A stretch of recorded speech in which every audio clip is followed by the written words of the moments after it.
Hi, I'm Clara. I am a video production specialist for RIT Online, and I have spent the past few years producing videos for online college level courses.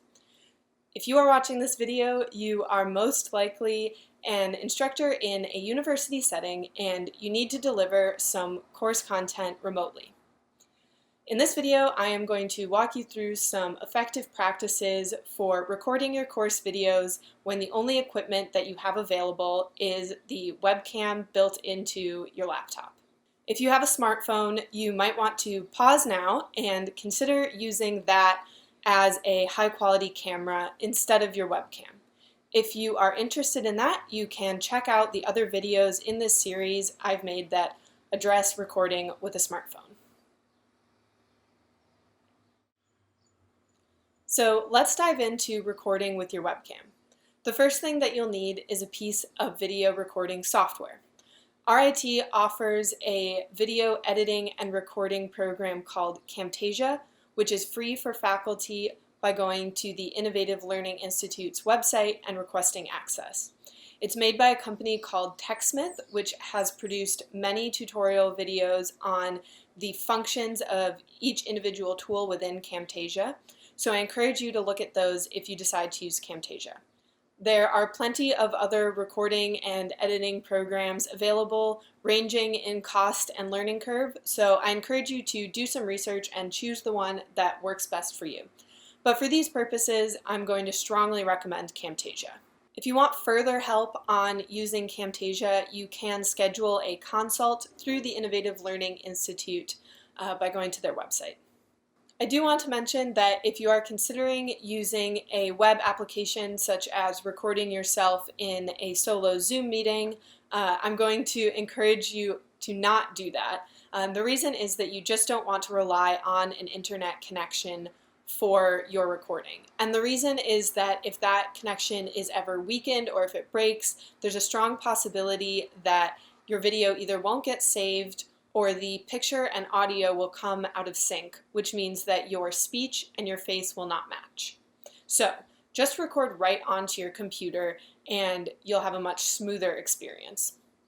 Instead of focusing on the specific tools that you'll be using, the goal of this video is to optimize your videos for clarity and production value.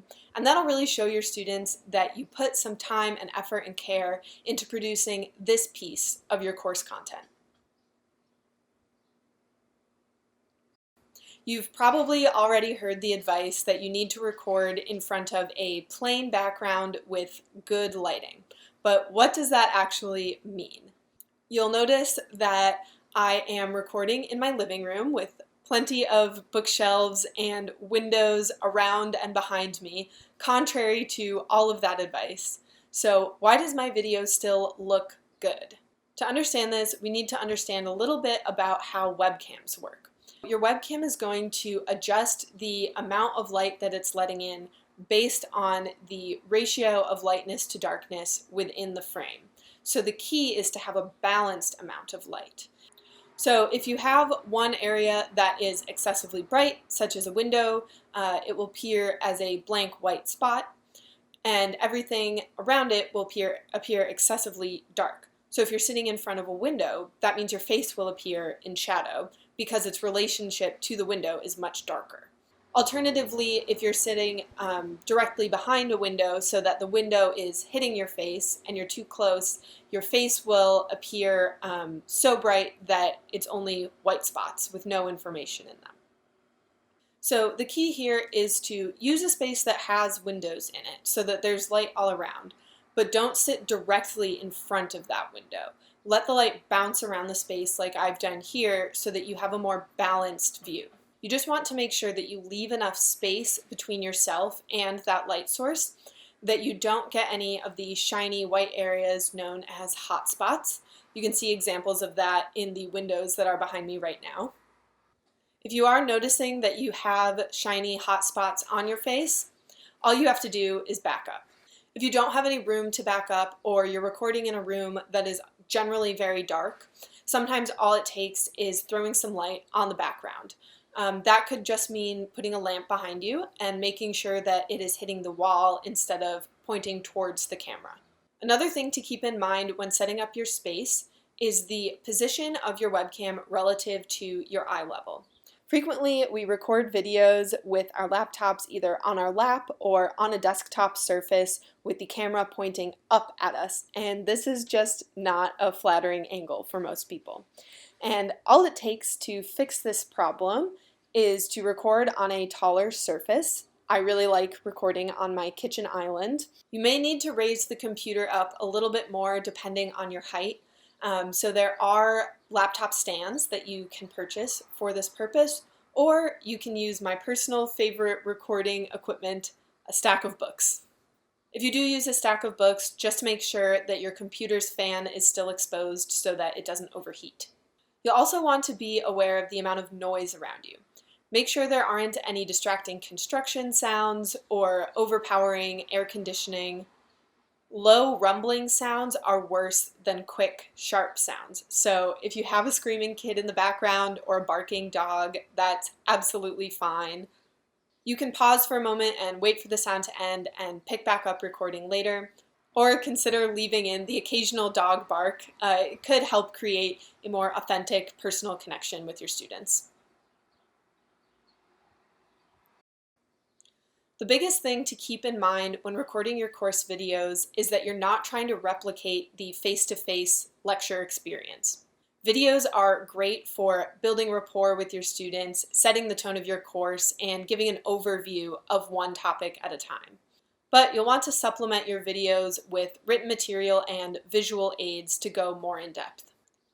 A general guideline is to strategically parse out your videos to cover one topic per video. This has many pedagogical benefits. Students can go back and review videos later and easily find the topics that they're searching for. You can reuse those videos in other courses to reinforce prior learning, and you can remediate any gaps for the learner. Brief, bright videos are more effective than trying to replicate the amount of seat time that you may have met with your class in person. Keeping your videos short and well organized will really help your students stay focused and engaged. If you do need to sequence multiple topics within a single video, make sure that you're using explicit callouts such as slides or pauses like I've done here. This will really help students in their cognitive process.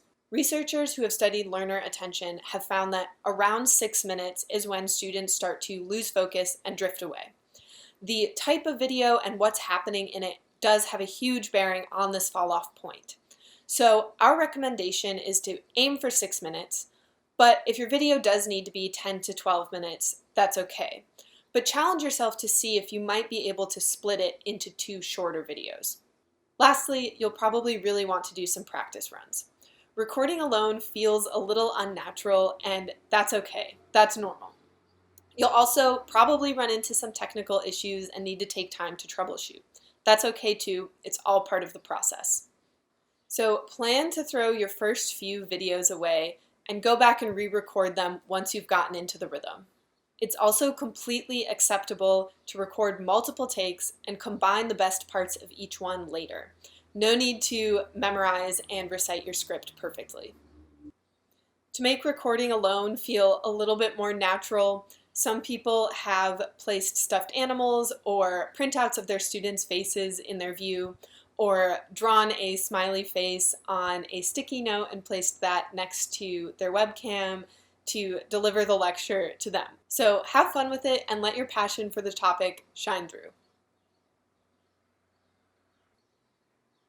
When you're done recording, export your video as an MP4.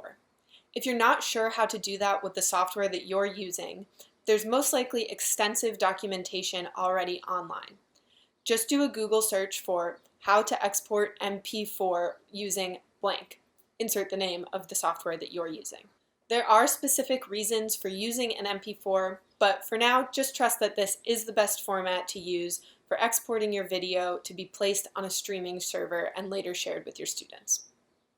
Do remember that saving is not the same as exporting. So you want to make sure that you are actually creating an MP4 video file and not simply saving the working project file from the recording software. In Camtasia, the export function is called share, and there is plenty of documentation on that on the TechSmith website. When you have an MP4 file for each of the videos that you've recorded, do not upload that file directly to My Courses. RIT maintains a streaming server that you can upload your videos to that will play back your videos more smoothly and with captions without requiring your students to actually download the file onto their own computers. The process for doing that is covered in the ILI's documentation, which I will link to in the description. If you're interested in upgrading the quality of your videos even further, you can watch the other videos in this series that cover using your smartphone as an upgraded camera, as well as an upgraded microphone and some other gear. If you have any further questions, don't hesitate to reach out to the ILI for further support. Or if you're already working with specific support staff, you can reach out to them too.